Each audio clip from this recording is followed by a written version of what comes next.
हाजिर हूँ घाटमी का धरना स्थल की अपडेट लेकर। तो घाटमी का धरना स्थल आज किस वजह से हटा लिया गया है तो वो सारी अपडेट मैं आपको देने वाला हूँ, वीडियो में आखिर तक बने रहें। तो आज यहाँ घाटमी का गांव में राजस्थान के मुख्यमंत्री अशोक गहलोत जी तशरीफ लाए और उन्होंने दोनों परिवारों के लिए क्या क्या फैसले दिए हैं वो हम सभी मौलाना साहब से जानने की कोशिश करते हैं। तो आइए मौलाना साहब से हम बात करते हैं। तो मौलाना साहब, जो आज यहाँ धरना स्थल जो धरना से जो हटाने का जो निर्णय आपने लिया है वो किस बिना पर लिया है? हमने धरना हटाया नहीं है, ये गलतफहमी है। हमने धरना को रोका है, पोस्टपोन किया है। और हमारी जो है 12 तारीख को महासभा है, उस महासभा की तैयारी के लिए उसमें हमने महापंचायत के लिए उसमें हमारे 2-3 सब बातें हैं। एक बात तो ये है कि उन्होंने कहा है कि हम जल्दी से जल्दी उनको मुलजिमों को गिरफ्तार कर रहे हैं। तो मुलजिमों को गिरफ्तार कर रहे हैं तो आप कब तक गिरफ्तार करेंगे? उन्होंने उसका कोई टाइम नहीं दिया।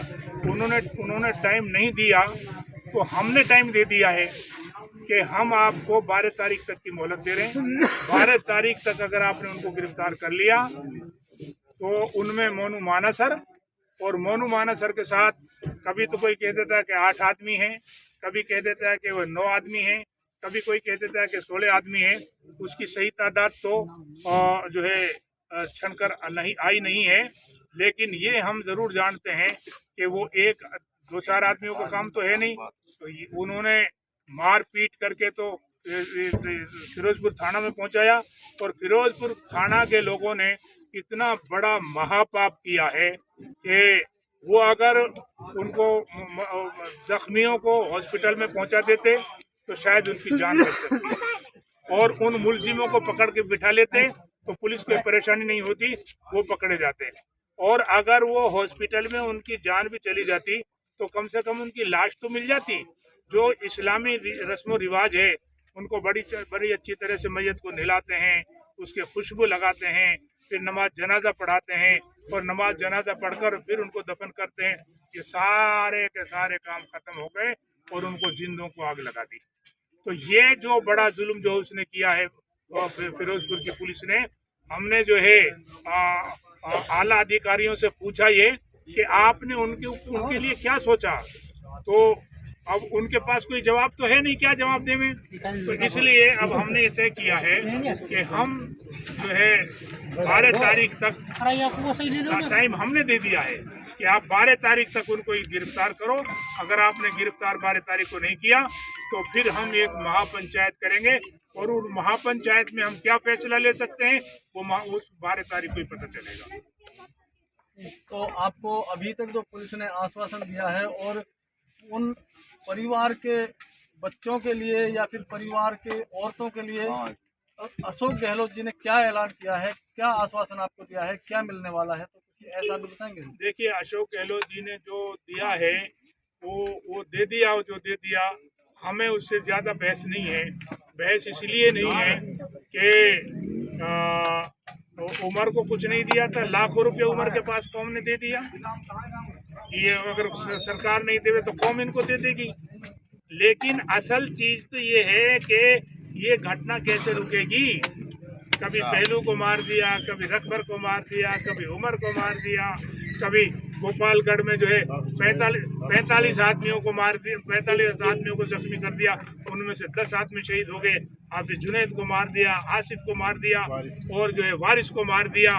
वो लड़का जो पहलवान था उसमें खेड़ा खलीलपुर में, उसको मार दिया, आसिफ को मार दिया और कितने सारे लोग हैं जिनको मार दिया है। तो अब ये सिलसिला खबरों का। और कल जो है रामगढ़ में, परसों रामगढ़ में एक छोरे को सिर्फ 20 रुपए के ऊपर मार दिया। यहाँ तो चलो ये गौ खुशी पे मार दिया, 20 रुपए के ऊपर जो आदमी को मार दिया। इतनी सस्ती हमारी जान हो गई।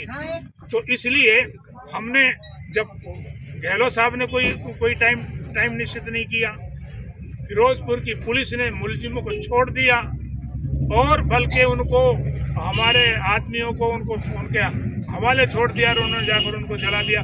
कोई अन्याय, ये इतना बड़ा अन्याय, ये इंसानियत का किस तरह से खून हो रहा है। तो इसलिए हमने उनको टाइम दिया है कि 20 तारीख तक नहीं, 12 तारीख तक आप जो है इनको गिरफ्तार करो, और अब 12 तारीख तक अगर गिरफ्तार नहीं हुए तो फिर हम अगला फैसला जो है 12 तारीख को खुद लेंगे।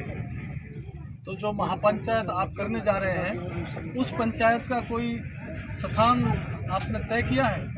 ऐसा है, हमारी जो है उसके लिए स्थान तय करने के लिए तो हमारी मीटिंग होगी तकरीबन नहीं ये होगी तकरीबन 8-7 तारीख में। 8-7 तारीख में हमारी मीटिंग होगी। हम जो कमेटी के जो 21 आदमी हैं, 21 आदमियों की मीटिंग होगी, उसमें हम जो है जगह भी तय कर लेंगे, उसमें हम और भी जो कुछ कानूनी कार्रवाई सारी कर लेंगे, और फिर 10 तारीख को हम यहाँ उसकी सारी तैयारियों का जायज़ा लेंगे, और तैयारियों का जायज़ा लेके और जो जगह हम तय करेंगे उस जगह पर 12 तारीख को सारे लोगों को हम आमंत्रित करेंगे। तो अगर 12 तारीख तक मुलजिमों को अरेस्ट नहीं किया जाता है तो मौलवी साहब का कहना है कि 12 तारीख तक हम इंतज़ार करेंगे। 12 तारीख की हमने महापंचायत जो करनी है, महापंचायत का ऐलान उन्होंने आज कर दिया है यहाँ पे। तो 12 तारीख तक के लिए ये धरना पोस्टपोन्ड किया है, स्थगित किया है। तो देखते हैं 12 तारीख को क्या निर्णय मिलता है, मुलजिमों को गिरफ्तार किया जाता है या नहीं किया जाता है, तो आगे ये धरना क्या रूप लेता है और मुस्लिमों का जो एक संगठन बनेगा तो उसके आधार से क्या आगे होने वाला है, तो ये आपको 12 तारीख को ही पता चलेगा। तो आज के लिए इतना ही कि यहाँ पे आज ये धरना है जो स्थगित कर दिया गया है 12 तारीख तक के लिए। अब देखते हैं क्या निर्णय मिलता है। तो बने रहिए हमारे साथ, हमारी अगली न्यूज़ का इंतज़ार कीजिए।